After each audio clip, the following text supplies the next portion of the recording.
I remember for me to come for the interviews as well, I used my last money Wow. to travel.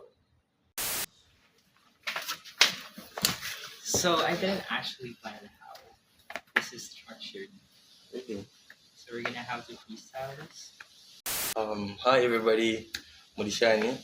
My name is Gabriel from Zambia. I'm Enzo. I'm from the Philippines, and today we're gonna share our experience with UWC Yeah. in terms of the application Mhm. and our experience and how we ended up here in Yuki. Yeah. Okay. First question: how did you come across UWC? Ooh. It was for me. It was really like sudden, something that I didn't expect to happen. I was just like I was going probably home. Yeah, I was going home in the in a certain cab, and we started talking with the driver. I started talking with the driver, Yeah. and in that conversation, the driver got to know more about me, and he was really interested in me, and it touched him the fact that I like completed my high school with good marks, Yeah. but yet I didn't have an education or means. So I was like, I think I know somebody who I used to be with who had a scholarship. Yeah. And he was like, I think you should check him out, you know. Yeah. And I was like, okay, okay. But we exchanged numbers. Fast forward to start, we were like, he was a good person, so I was using him, like, I was using his transport to go where I wanted to go. Just call him and we arranged that. And he kept on reminding me, have you tried talking to the person? Have you tried talking to the person? And I was like, okay. I think this person is really wants me to talk to. Yeah.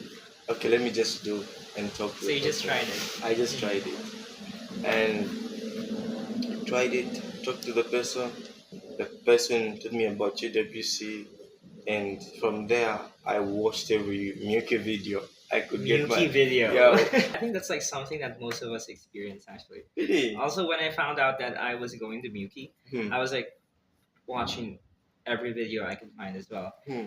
It's so unique your experience actually because most of the people here they find out about UWC like Hmm. through social media Hmm. or um, through the schools. Hmm. So like you finding it out by a cab driver, that's a unique experience, isn't it? And you know something that's mind-boggling Yeah, is the fact that that happened on a Wednesday, I think. Then Wednesday. on the previous Friday, Mm, I remember telling myself to say, if I'm gonna do great things, if I'm gonna achieve great things, I need to start manifesting and mm, start talking about the things that I want to do. yes. And the next week, Wednesday, I talked about what I want to do in the Mm, future, what I hope to do, the education that I hope to gain. Even though I didn't have financial means to go to school, mm.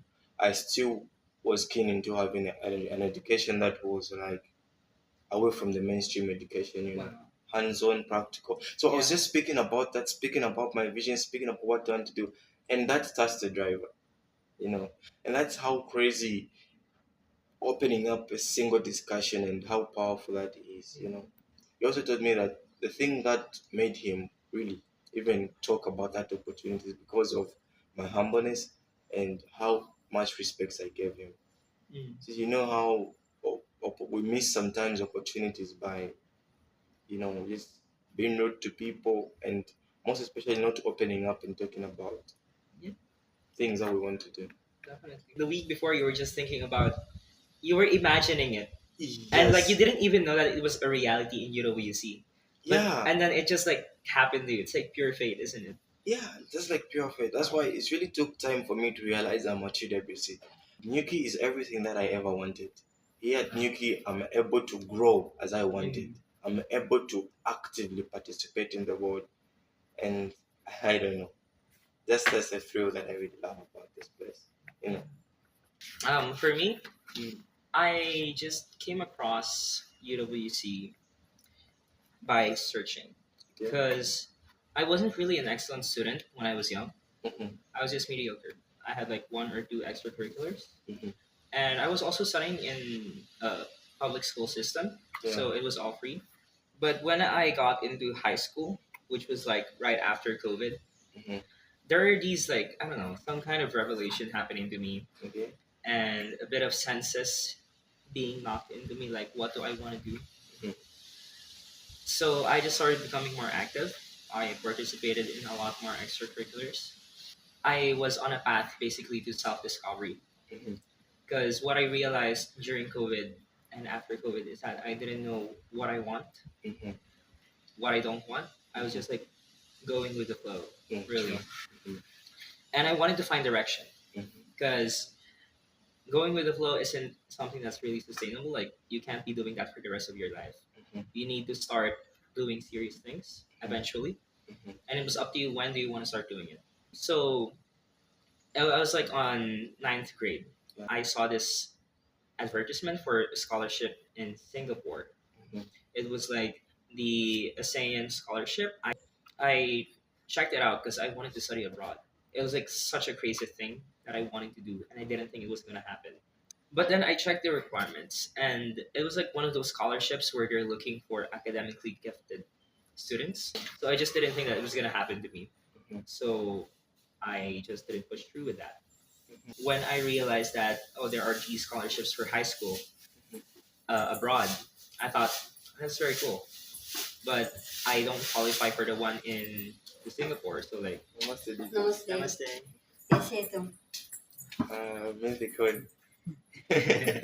So like I searched for other scholarships. Mhm. I was thinking like, are there other scholarships that I can get into?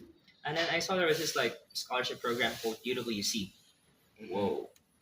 I didn't think of it much at first. I was like, they were saying we're gonna give you full all-inclusive scholarship, and I was like, that's crazy. Mm. But then I started to dig deeper onto how it works, like the national committees, the scholarship allotment, Mhm. and the mission of UWC, and I was just like, it connected with me.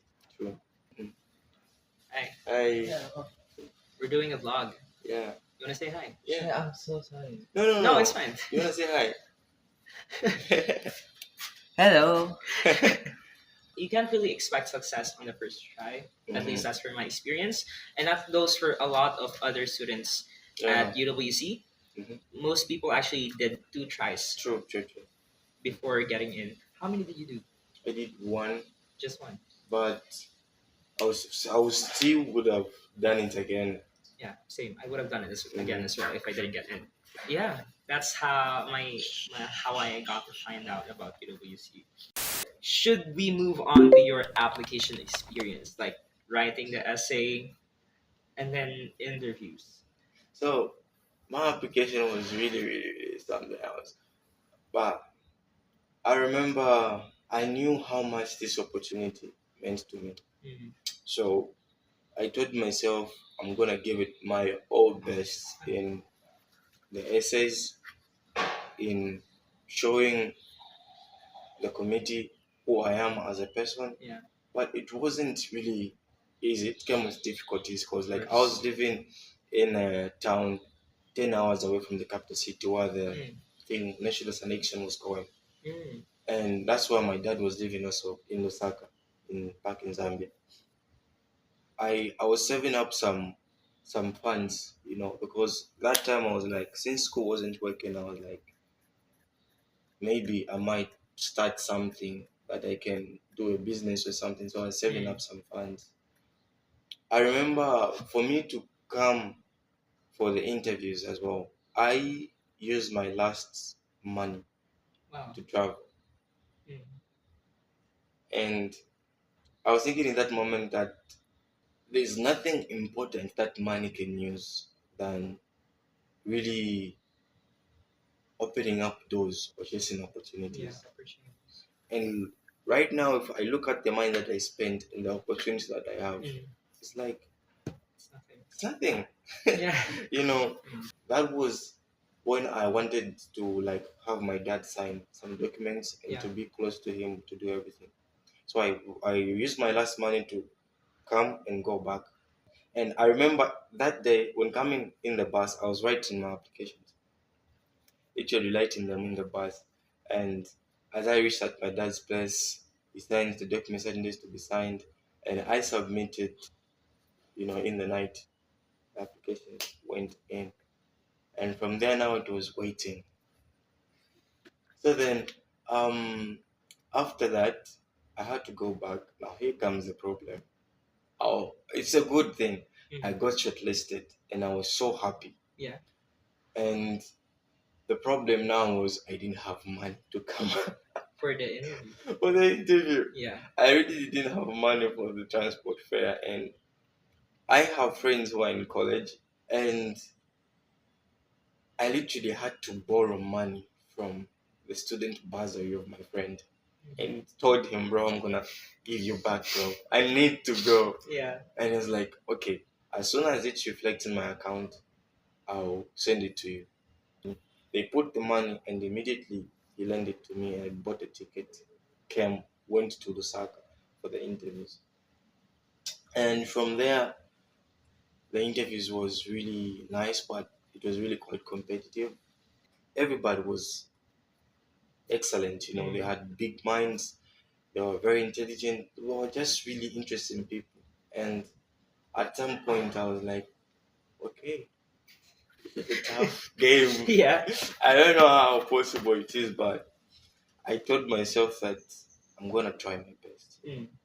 because I knew what it meant for me as a person. From there, we had interviews. Interviews was, as I said, like it was really, really something else. But we had to wait for results, and that was another yet depressing moment. Mhm.